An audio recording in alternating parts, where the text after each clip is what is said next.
Delhi station पर एक ठंडी सुबह थी। मीनू और चीकू अयोध्या जाने वाली सुबह की ट्रेन में सवार हुए। सफर के लिए उत्साहित उन्होंने खिड़की के पास अपनी सीट ले ली। ट्रेन जैसे ही चलने लगी वे अपनी आगामी यात्रा की बातें करने लगे, बिना इस बात का अंदाजा लगाए कि उनके सफर में आगे क्या रोमांचक घटनाएं होंगी। यात्रा के कुछ घंटे बाद मीनू को बाथरूम जाने का मन हुआ।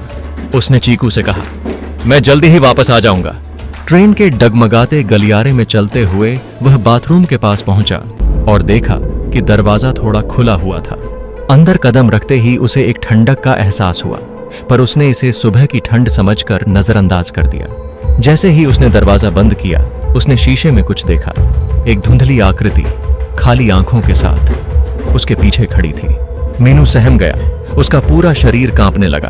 वह भूतिया आकृति धीरे धीरे उसकी ओर बढ़ने लगी और कुछ फुसफुसाई जो वह समझ नहीं सका।